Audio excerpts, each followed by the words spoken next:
Okay. Now, we got some things to discuss. Of course we do. We always have things to discuss. But first of all, I'm not starting this video or any subsequent video without saying a massive thank you to all of you. We hit 5,000 subscribers. That's mental. I started this channel with 0. It wasn't like I had a channel and then it had a couple of subs even just to get me 0. And we got to 5,000 subscribers. I said at the beginning of this year that this is what I want to focus on. I want to focus on YouTube. I want to focus on longer form content, not just on YouTube, but also elsewhere. But the fact that I basically said, this is what I'm doing. What do you guys think? And so many of you have not only subscribed, but you get involved in the lives with the super chats. Some have become a member of the channel. And a lot of you have just messaged me personally to be like, I love being part of this community. Like, that doesn't even commute in my brain, because if you're new and if you're not, you're gonna hear me say this a lot, but this whole channel, DevFC, is about being the healthiest and most comfortable place to discuss our favorite club. And I don't want the toxic stuff. I don't want to call people names. I don't want to be rude. I don't want to be this. I want to look at things in a different way, in a more positive way, because we all want the same thing. We all want success for our football club. So why do we have to divide the fan base? This is a place where we're going to try and unite. Well, stay as united as our name would suggest. So first of all, 5,000 subscribers. Thank you so much. And I said there's going to be a giveaway. Planning it right now. In order to be entered into it, click into the comments and just comment on the video. Anything. Doesn't have to be about the giveaway, doesn't have to be about anything. Just comment on the video. And then I'm going to do a social post on it as well. And then you can comment on that. It just gives you an extra entry into it. It'll all be explained in that video once it's announced. And I'll include the link in here so you can see that too. But it's a really fun giveaway, so make sure you get involved. But thank you so much for being involved. And I mean, the first couple of minutes of the video is just me saying that. But I could go on forever because it means more than I can actually say. I still get imposter syndrome of doing socials at all, that people actually like hearing what I have to say.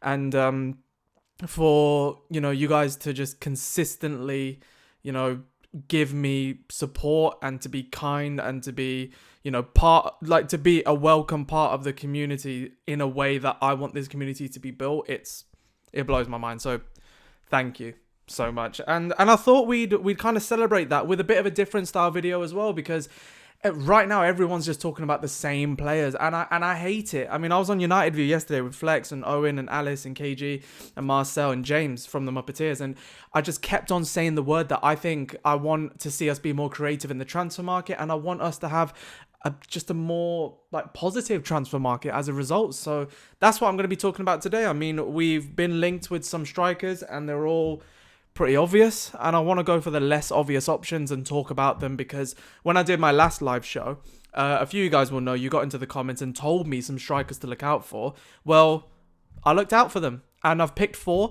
that I think we should really be looking at in this summer window. So let's get into it straight away. But yeah, and again, thank you so much for the support.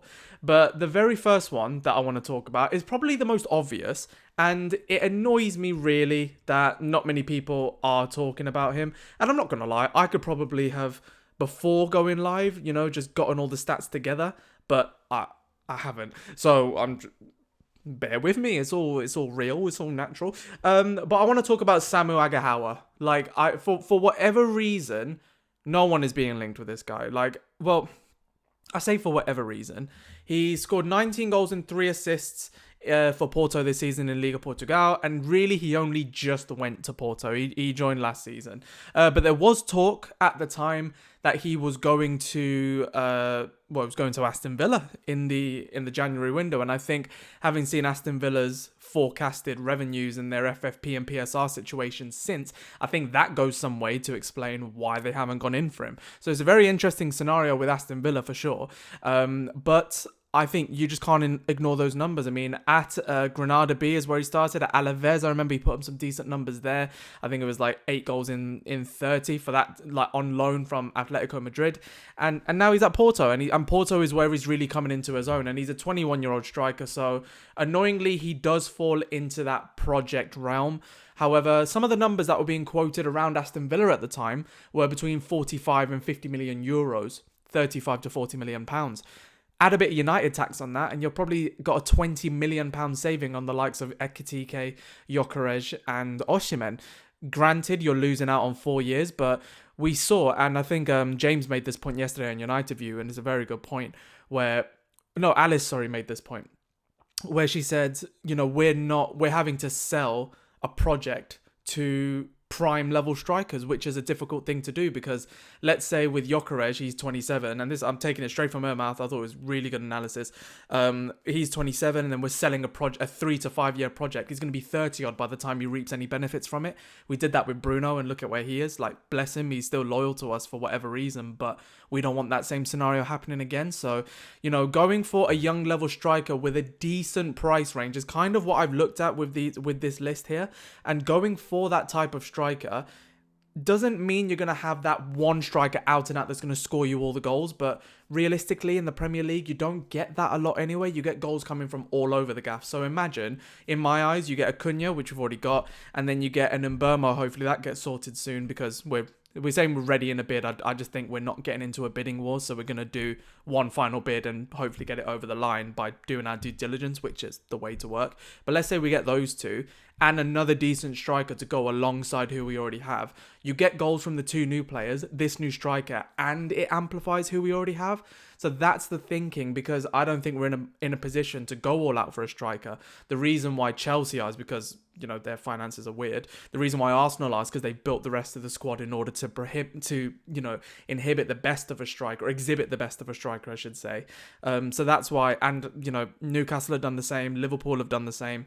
We're not in that position. So this list, including Samuel Agahawa, is going for slightly more project-based strikers, but not with the view of them being the main man, just with the view of them developing into the main man alongside their teammates who can hopefully work and bounce off of each other, and some of them are similar profiles to what we have. Like, an Agahawa is a big, brute, powerful striker. He's a strong runner, technically very sound, but I saw someone mentioned this on a thread about Amorim, whereby he loves a striker that has good ball striking technique, but consistent ball striking technique. So they're going to power it in most of the time, and that's what Samuel Agahawa does straight away. His prior name was Samuel Amorodion, if you're thinking, who am I talking about? But he wants to be called Samuel Agahawa in a nod to his parents and his mum, so got to respect his wishes. Ahmad, for the same reason, he wants to be called Ahmad instead of Ahmad Diallo. But Samuel Agahawa, I just think he's a good guy, and he seems to be a good family person, and also he is linked to hook up with Spain, and I think he might be one of their main strikers going forward. So watch this space, because I think he's brilliant. He also goes into that Portuguese bracket where, can it be transferable over to the Premier League? Only time will tell. But I think he's going to make a move soon. Why not to Manchester United? Especially for that 35 to 40 million pound price tag. If we can get anything near that, you have to go for him.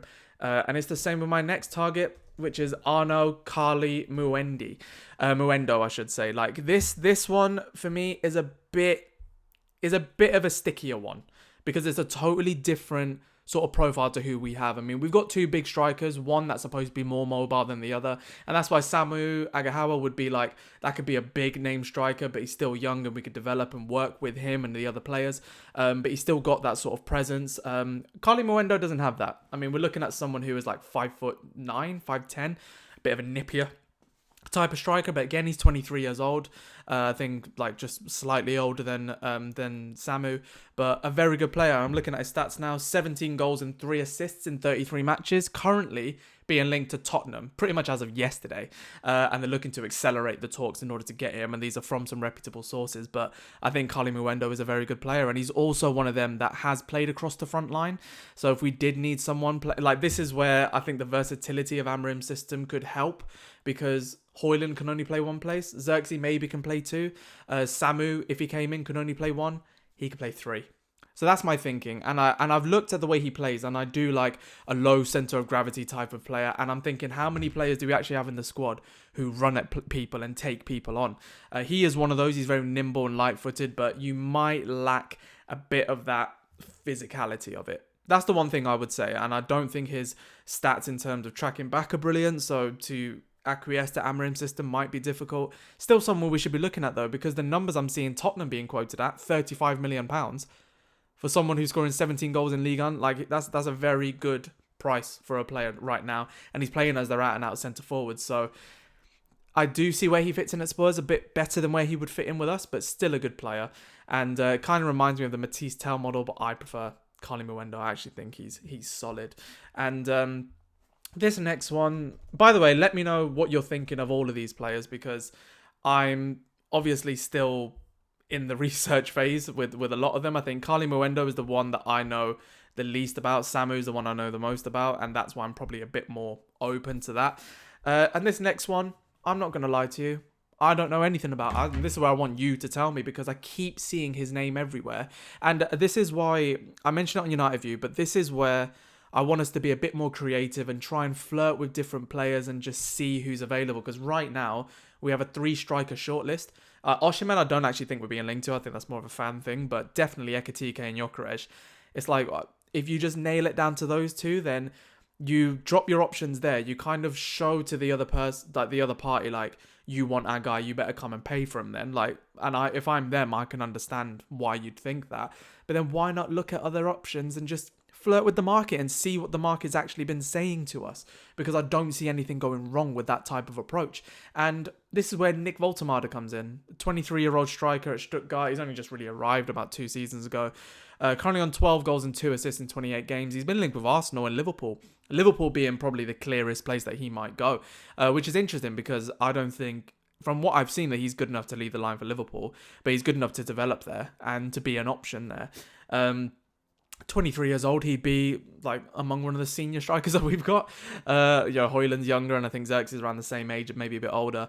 But this guy, just so you know, I've watched a bit of him. He reminds me of a Kai Havertz type of striker.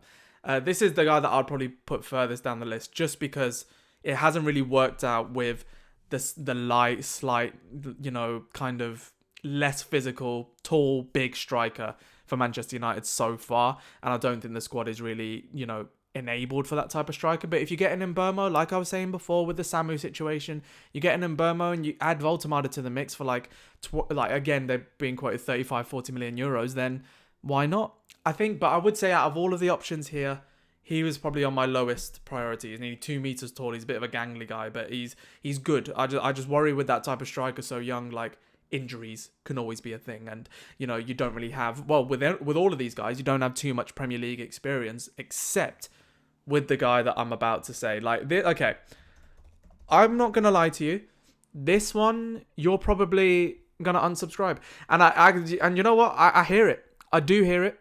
However, I want you to hear me out. This is a genuine hear me out type of case. Rodrigo Menz of Fulham. I think this guy's been slept on, to be honest. And he has been a bit of a rotation option for Fulham. And I'm not entirely sure why, and I'm going off of how he's played against us. He's always been brilliant. So when he's played against us, he's never really looked out of place in the Premier League. And he's only played 950 minutes this season. And he's got 8 goals and 1 assist. Like, that's a goal a game. A goal or assist a game. I do think this guy is being ignored. And I don't really understand why. He's coming off the bench 10 minutes here, 22 minutes there. In 22 minutes, he scored the equaliser against Liverpool. And he's scored one of the goals against Chelsea when they beat them 2-1. And he's scored against Newcastle early on when he only got 17 minutes of play. And he's, do you know what I mean? Like, these are good options. He scored the winner against Wolves. And this is where I think we can get a good striker. And he was out for the last part of the season due to an Achilles problem. So you kind of do have to look at that. But I'm already seeing, he also scored, I don't know if it was the winner at Anfield, but he scored against Liverpool at Anfield as well when they won 3-2, and scored the opening goal against Spurs. Like, he's a big game player, and he scores against big teams. Look, scored against Liverpool, Arsenal, Tottenham, Newcastle, Chelsea, Liverpool again, Man City, like, away at Newcastle. It's like, what more do you really want? And I think I personally have a bit of an affection for this dude, because when he plays against us, I see everything I want. He works really hard for the team. He really grafts every single time, and he's right across the front line. He brings people into it. He's got a good strike on him. He's good in the air. He's physical. And I think Leeds are being linked with him at the minute, which that might give you an indication of where people think that he is. But I just think he's being slept on.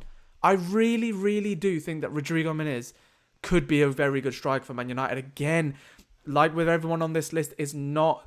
I just don't think, and this is the way I have been thinking recently. I just don't think we're in a position to be like, you know what, let's just get a mad striker and it will change everything. Bulk out the squad with solid players that can give you options. And Rodrigo Menz, I'm sorry, is a very good option. He's 24. He's just turned 24 in May. He's, again, one of those about to enter the prime in his career. He's been at Fulham, I think, for 2 to 3 years.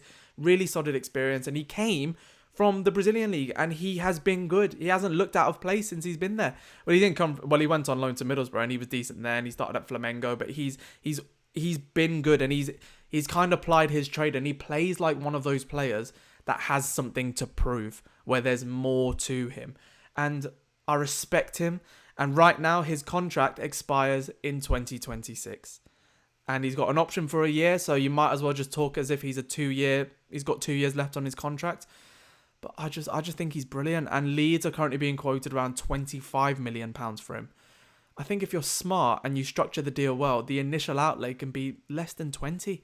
And if you were to ask me, and this is going to be my final point on it before I ask like what you guys think, but if you ask me, would I rather get a mad striker like a Gyokeres or an Osimhen or an Ekitike, let's say for £70 million, but with that, we don't get another centre midfielder and we don't get a replacement goalkeeper? I would say no. Genuinely, I would say no. Because I just don't think that's the way it should be. But then if you say to me, we get a good midfielder, we get a good goalkeeper, and you bring in someone like Rodrigo and maybe a couple of youth prospects overall for a fee of about 100 million or 80, 90 million, depending on who you bring in, I'm taking that every single day of the week.